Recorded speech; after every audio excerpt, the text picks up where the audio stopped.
Raça negra é de tal modo inferior que não se pode pôr em pé de igualdade com a raça branca.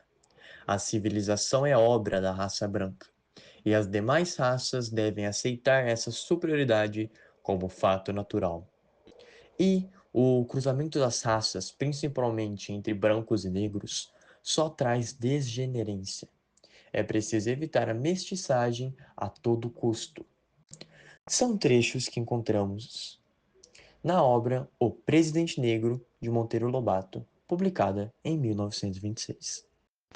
Bom, mas Monteiro Lobato não era o famoso escritor infantil juvenil que encantou milhares de crianças por todo o Brasil, com seus personagens marcantes, como, por exemplo, Emília, Pedrinho, Narizinho e Visconde? Após a vinheta, iremos debater todas essas questões controversas que envolvem a pessoa que foi Monteiro Lobato e a sua deturpada visão de mundo incrustada em suas obras.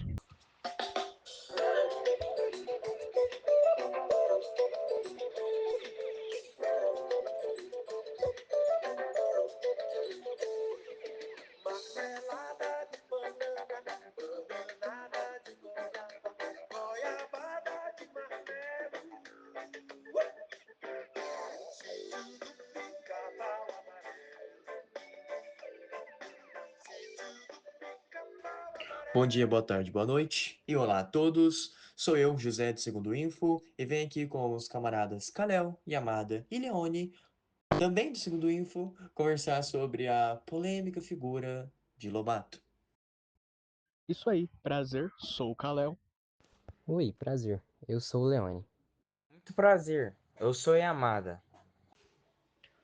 Como foi mostrado no trecho do início, Monteiro Lobato, embora lembrado por ser o clássico escritor de obras literárias infantis brasileiro, tendo como seu carro-chefe a coletânea de histórias que originou o Sítio do Pica-Pau Amarelo, também foi responsável pelo livro O Presente Negro, um romance adulto escrito no ano de 1926, que, através das lentes do porviroscópio, aparelho capaz de prever o futuro, Lobato leva os leitores para o ano de 2228.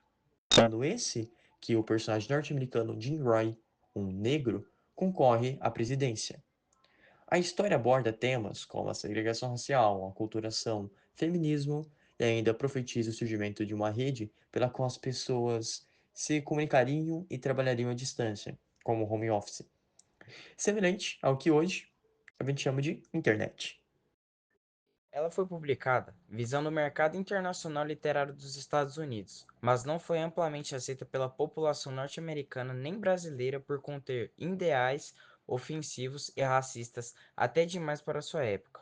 E isso porque estamos nos referindo aos Estados Unidos da década de 20, época em que a Ku Klux Klan vivia em seu auge, que o país era dominado por leis de segregação racial. Exatamente. Em consonância a esse pensamento, dentro da mitologia do livro, há algo chamado Gascar, que é um composto que iria esterilizar a população negra, sem os matar em apenas 3 anos. Algo semelhante ao pensamento dos colonos portugueses no Brasil, que pensavam que o país se embranqueceria em 3 gerações. Mais uma ideia vinda de Monteiro Lobato, que flerte com as ideias eugênicas de sua época, principalmente no Brasil.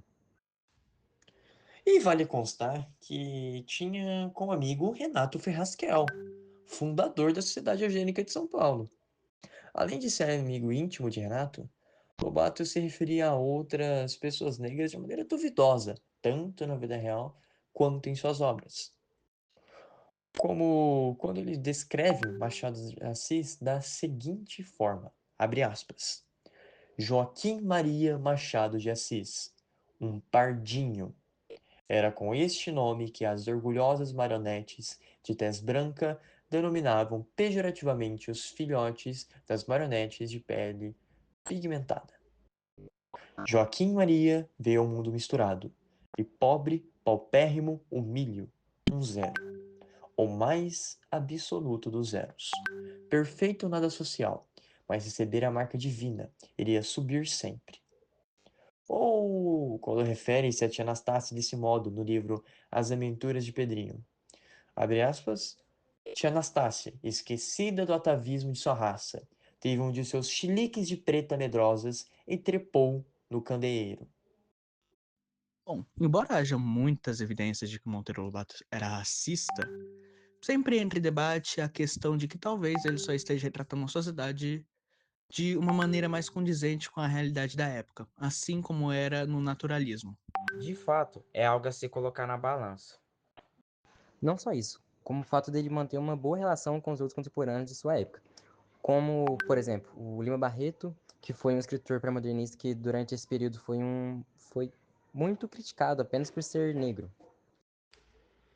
Realmente, a relação entre Monteiro e Lima é algo a se colocar nessa balança. Todavia, há outros fatores que pesam mais nessa discussão. O Monteiro Lobato, embora muito conservador, dado o contexto de pertencer à elite de sua época, blá blá blá blá blá e por aí vai, tinha por sua vez ideias muito progressistas de desenvolvimento social e tecnológico no Brasil, tanto que brigou muito com Vargas para explorar petróleo.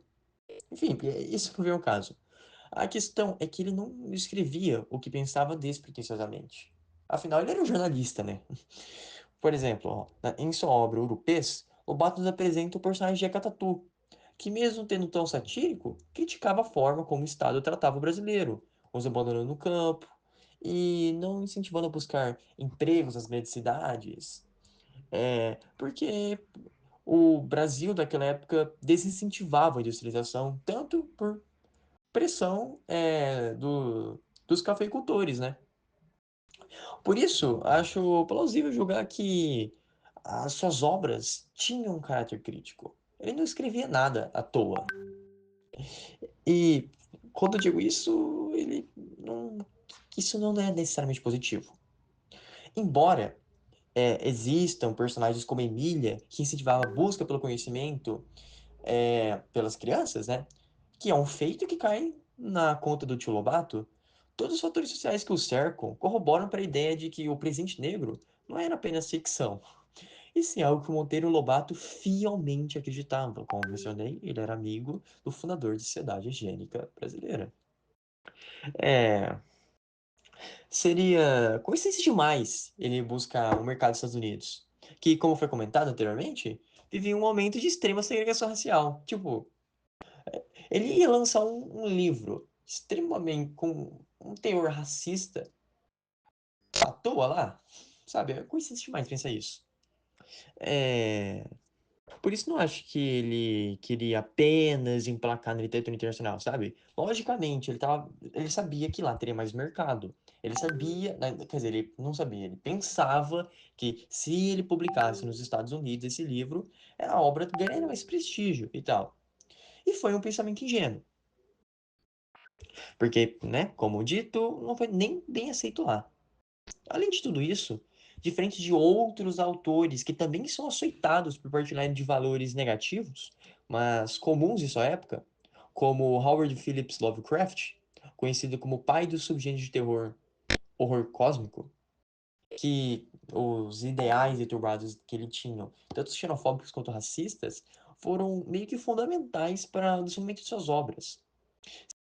E, analisando criticamente, devemos, lógico, suspender nossas crenças contemporâneas e olhar com os olhos da época, que é redundante. As obras lobatianas não bebem disso. O racismo de Lobato não complementa de forma alguma as suas obras. Lógico que apenas demonstra sua opinião, mas para Emília existir, os personagens não devem denegrir a imagem da tia Anastácia, sabe? Não é algo intrínseco. Existe os personagens de Lobato e o racismo dele. É... Tanto que o que faz suas obras serem especiais são suas visões de progresso e desenvolvimento que ele tanto almejava para o Brasil, que ele tanto buscava.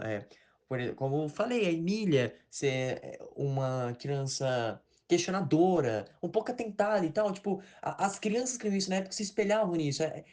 Era essas é a característica principal das crianças que o Lobato queria formar para o país. Afinal, era um futuro, sabe? E, além do dinheiro, claro, Monteiro Lobato escrevia as crianças porque elas eram esse futuro.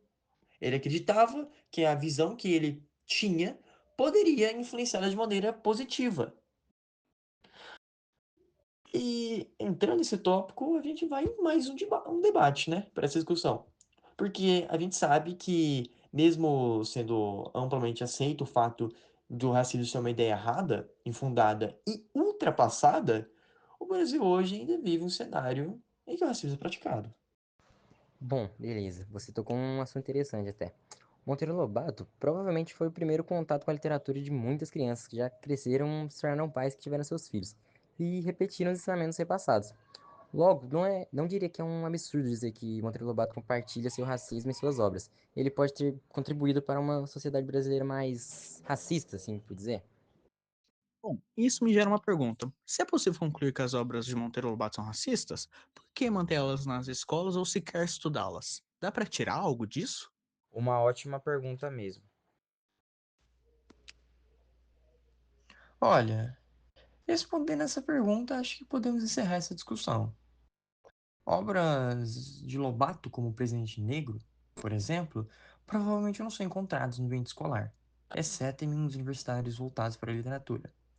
Mas outras obras, como Emília, no País da Gramática, As Aventuras de Pedrinho e Narizinho Arrebitado, devem ser encontradas.